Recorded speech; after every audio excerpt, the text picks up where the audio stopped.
Welcome back to StabtheDragon Productions, episode number 112, book review number 11. Today, we're looking at The Extraordinary Voyage of Pytheas the Greek by Barry Cunliffe. New York, Walker and Company, 2002, 2001. 195 pages. I read this book November of 2022 to April of this year, 2023. Outstanding. This book is ancient history at its finest, written by a master in the field, to explain the ancient book On the Ocean by the Greek Pytheas. This is part detective story, part adventure story with a whole lot of archaeology and ancient history throughout, as well as a review of some ancient literature and a study of how ancient scholars did not always see eye to eye. And that last part closely resembles some of the fights, perhaps, between academics today, with one scholar calling the other a liar, one calling both the other two ignorant, and then detailing why. I read this book as a part of my studies of Viking history because Pythias was mentioned a few times, and I've done a lot of study in ancient history in the past, and so I knew this much about Pythias, but I longed for more, and Cunliffe delivers more, for sure. First, let's look at our author, Dr. Barry Cunliffe, or Sir Barrington Windsor Cunliffe. Born 1939, professor of European archaeology at Oxford from 1972 to 2007. He's a graduate of St. John's College, Cambridge. He says that his interest in becoming an archaeologist began as a small boy on a family farm after he discovered a Roman artifact on the farm. So many times it seems like important little things happen or don't happen when we're young that alter the course of our life and lead us into making the choices that we make as adults. And this is a great example. Something that was left laying around or buried 1,000 years ago, 2,000 years ago, ends up leading Barry Cunliffe into the field of archaeology and ancient history. Marvelous. He's the author of several books on ancient history in England and Europe. I've got a couple of his books here at the house. Prehistoric Europe, an Illustrated History. That's a beast. Facing the Ocean, the Atlantic and its Peoples. And let's see, one of these I think he's the editor of, and one he wrote. So I think this one he wrote, and then this other one, this Prehistoric Europe he edited. Then at the church office, I've got at least one or two other ones. Let's see, I think I've got the Scythians, Nomad Warriors of the Steppe. I'm pretty sure I've got one of his books on the Celts, but I can't seem to find it quickly. You can imagine. Now, how do you write a book about a man who lived 2,300 years ago, about whom there is scant hard evidence and just a few quotes here and there by other ancient authors, and his own book, On the Ocean, is long missing? How do you follow that man's adventures and scientific journey when you don't know for sure his route, or even if he really did it 2,300 years ago? Well, Cunliffe demonstrates how in this amazing book about an extraordinary voyage. This book is a demonstration of how to do history right. I'm just going to read a short quote from the preface here. Some of his contemporaries regarded him as a brilliant scientist, others as an outright liar. Scholars who have more recently examined the evidence compare him to Captain Cook, Columbus, Galileo, and Darwin. No one now doubts the truth of his claims to have journeyed to the very limits of the inhabited world, to Ultima Thule. But how he traveled, where exactly he went, and what he saw are issues still as shrouded in mystery today as was the frightening North Atlantic shore in the minds of his fellow Greeks. This book is really a joy to read. His thesis is that Pythias was not only real, I mean, that's kind of a given. He actually made this journey, but the book in particular is looking at the route that he took? And is there evidence that he actually saw the things along the way that he's alleged to have seen? And he disagrees, or one thing Cunliffe does is he brings out those who disagreed or supported the Pythias, like Strabo, for instance.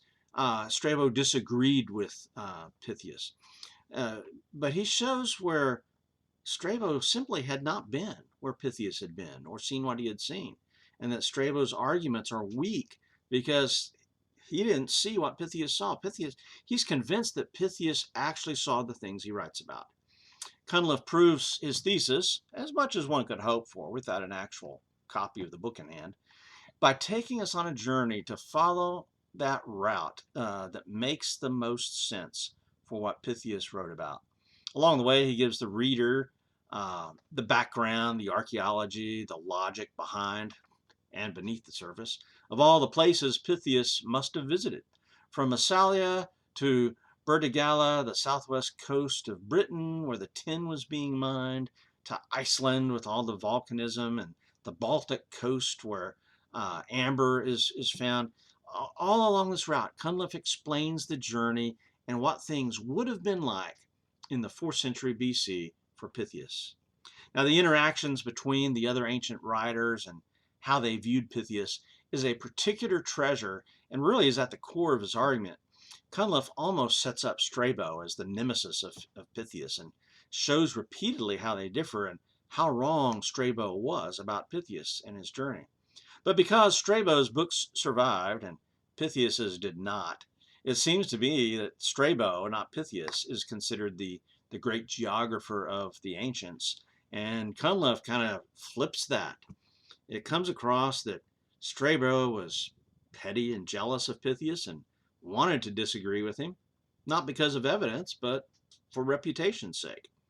Perhaps the only weakness in this book that I see are that I didn't think he gave quite enough time for the Orkneys, the Shetlands, and the Faroe Islands. They just didn't get as much attention as perhaps I think they deserved, because they're the logical route to Iceland. And the later journey by St. Brendan would pay visits to those places as well. And the next weakness is a bit picky on my part, but Cunliffe's book really does not mention personal travels and personal exploration of this route. Although, he may have. I mean, he certainly gives enough local color and explanation. So maybe Cunliffe did, but he kind of leaves the personal aspect out. And I wish that he'd included a little bit more personal observations of when he was there, perhaps. Now, not all academics are also adventurers, the Indiana Jones kind of a guy. So maybe that's holding the bar a bit too high. But see, I'm reading this book right after finishing Ingstad's book on the Viking discovery of America. And Ingstad actually sailed part of the route. I've read Samuel Eliot Morison, who sailed the route of Columbus himself.